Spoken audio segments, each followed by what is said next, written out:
সুপ্রিয় দর্শক, লোকসভা নির্বাচন চলাকালীন কলকাতা হাইকোর্টের একটি মাত্র নির্দেশে এই রাজ্যের 25 থেকে 26 হাজার যোগ্য অযোগ্য শিক্ষক শিক্ষিকার চাকরি বাতিল হয়ে যায়। তারপর কলকাতা হাইকোর্টের সেই নির্দেশকে চ্যালেঞ্জ করে সাথে সাথে সুপ্রিম কোর্টের দ্বারস্থ হয় রাজ্য এসএসসি এবং মধ্যশিক্ষা পর্ষদ। তারপরই কলকাতা হাইকোর্টের সেই নির্দেশে স্থগিতাদেশ দেয় সুপ্রিম কোর্টের প্রাক্তন প্রধান বিচারপতি DY চন্দ্রচূড়ের নেতৃত্বাধীন ডিভিশন বেঞ্চ। তারপর থেকে দীর্ঘদিন ধরেই এই মামলা চলছে সুপ্রিম কোর্টে, আর এই মামলার বা প্রতীক্ষার অবসান হতে চলেছে 10 তারিখ। ফেব্রুয়ারি মাসের 10 তারিখই 26 হাজার চাকরি বাতিল মামলার রায় দিতে চলেছেন সুপ্রিম কোর্টের বর্তমান প্রধান বিচারপতি সঞ্জীব খান্নার নেতৃত্বাধীন ডিভিশন বেঞ্চ। এই আবহে একটি প্রশ্ন উঠে গিয়েছে, যোগ্য অযোগ্য পৃথক করা কি সম্ভব? যোগ্যদের চাকরি কি থাকবে, নাকি কলকাতা হাইকোর্টের নির্দেশই বহাল রাখবে সুপ্রিম কোর্টের বিচারপতি সঞ্জীব খান্না? এই নিয়ে কি বলছেন বিশিষ্ট আইনজীবীরা জানাবো দর্শক আপনাদেরকে।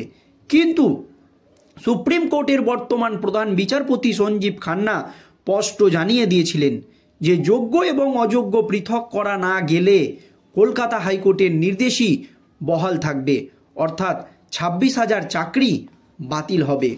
এই আবহে কেন্দ্রীয় তদন্তকারী সংস্থার CBI আধিকারিকদের কাছে রিপোর্টও তলব করেছে সুপ্রিম কোর্টের বর্তমান প্রধান বিচারপতি সঞ্জীব খান্না।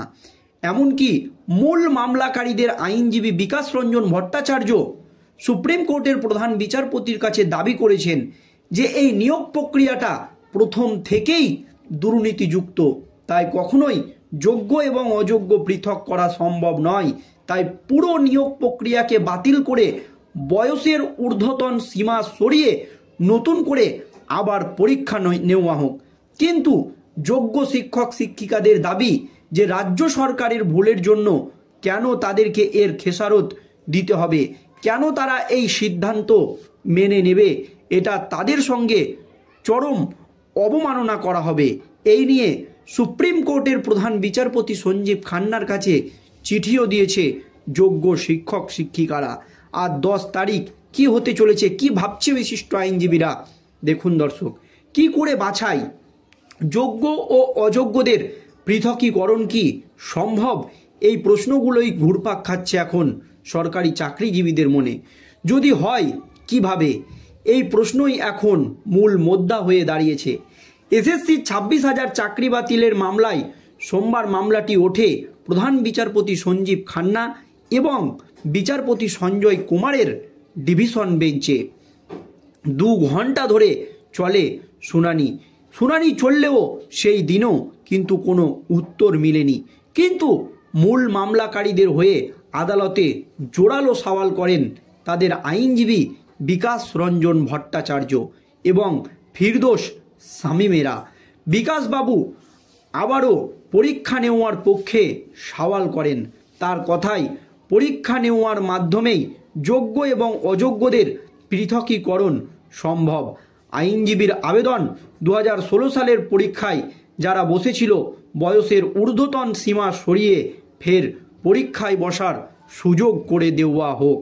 যদিও যোগ্য প্রার্থীদের বক্তব্য দীর্ঘদিন ধরে তারা চাকরি করছেন, রাজ্য সরকারের ব্যর্থতার জন্য আবার নতুন করে তাদের পরীক্ষায় বসতে হলে তা যথেষ্ট অমানবিক পদক্ষেপ হবে। এই নিয়ে সুপ্রিম কোর্টের প্রধান বিচারপতি সঞ্জীব খান্নাকে চিঠিও দিয়েছে যোগ্য শিক্ষক শিক্ষিকারা। আর এক আইনজীবী ফিরদৌস শামীম সওয়াল করেন, প্যানেলের মেয়াদ শেষ হওয়ার পরও 4 বার নিয়ম বিরুদ্ধ কাউন্সিলিং হয়েছে, নম্বরের বিভাজন ছাড়া তালিকা প্রকাশ করা হয়েছে, পুরো নিয়োগ প্রক্রিয়ায় বেনিয়মে ঠাসা। এসএসসিকে 500 কোটি টাকা জরিমানার করার পক্ষে সওয়াল করেছেন বিশিষ্ট আইনজীবী ফিরদৌস শামীম। 10ই ফেব্রুয়ারি ফের মামলার সর্বোচ্চ শুনানি, অর্থাৎ সেই দিনই রায়দান করবে সুপ্রিম কোর্ট। ওই দিন এই মামলার শুনানি শেষ করবেন চিফ জাস্টিস। সব মিলিয়ে আপাতত অন্ধকারে 26 হাজার চাকরি প্রাপকদের ভবিষ্যৎ। উল্লেখ্য, গত বছর 18ই এপ্রিল নিয়োগ দুর্নীতির জেরে এসএসসির 2016 সালের গোটা প্যানেল বাতিল করে দেয় কলকাতা হাইকোর্টের 2 বিচারপতির ডিভিশন বেঞ্চ। আদালতের এই রায় নিয়ে তোলপাড় শুরু হয়ে যায় গোটা রাজ্যে। উচ্চ আদালতের রায়ে এক ধাক্কায় চাকরি যায় প্রায় 26,000 জনের। কিন্তু সুপ্রিম কোর্টে বিকাশ রঞ্জন ভট্টাচার্য যে দাবি করেছেন যে এই নিয়োগ প্রক্রিয়াটা প্রথম থেকেই দুর্নীতিযুক্ত, তাই পুরো প্যানেল বাতিল করে বয়সের ঊর্ধ্বতন সীমা সরিয়ে আবার নতুন করে পরীক্ষা হোক, এই যুক্তি কিন্তু মানতে নারাজ বিশিষ্ট আইনজীবীরাও। কারণ তাদের দাবি যে রাজ্য সরকারের ভুলের জন্য কেন যোগ্য শিক্ষকদের এর মাসুল দিতে হবে, কেন যোগ্য এবং অযোগ্য পৃথক করা সম্ভব নয়, এই ঘটনার সঙ্গে কারা কারা জড়িত, কেন তারা শাস্তি পাবে না, এই রকম একাধিক প্রশ্ন কিন্তু উঠে গিয়েছে। তবে বিকাশ রঞ্জন ভট্টাচার্যের যে দাবি, সেই দাবি শুনে সুপ্রিম কোর্টের বর্তমান প্রধান বিচারপতি সঞ্জীব খান্না পরিষ্কার জানিয়ে দিয়েছেন যে এইভাবে আবার যদি নতুন করে পরীক্ষা নেওয়া হয় তাহলে কিন্তু সমস্যা বাড়বে, এমনই মত সুপ্রিম কোর্টের প্রধান বিচারপতির। কিন্তু তার পাশাপাশি তিনি এও বলেছেন কিছুতেই যদি যোগ্য এবং অযোগ্য পৃথক করা সম্ভব না হয়, কোনো পদ যদি না বের হয়, তাহলে কিন্তু 26,000 চাকরি বাতিল হবে, অর্থাৎ কলকাতা হাইকোর্টের নির্দেশই বহাল থাকবে। কিন্তু বিকাশ রঞ্জন ভট্টাচার্য যখন এই দাবি করছে যে 26,000 চাকরি বাতিল করে আবার নতুন করে পরীক্ষা নেওয়া হোক, তখন কিন্তু সুপ্রিম কোর্টের প্রধান বিচারপতি বলছেন যে এতে কিন্তু সমস্যা আরও বাড়বে।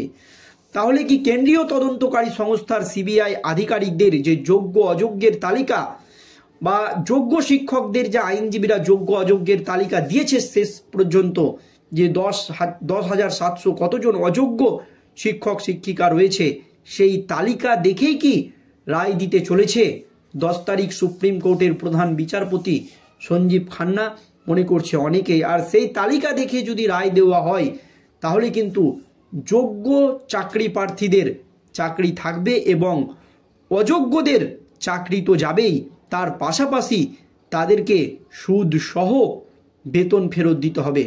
তবে বিকাশ রঞ্জন ভট্টাচার্য যে দাবি করেছে তা নিয়ে কিন্তু ইতিমধ্যেই মতবিরোধ তৈরি হয়েছে। এই আবহে বহু প্রতীক্ষিত 26,000 চাকরি বাতিলের মামলা 10 তারিখ সুপ্রিম কোর্টে উঠতে চলেছে, আর সেই দিনই রায়দান। আর সেই দিন কি হয় সেই দিকেই আমাদের নজর থাকবে।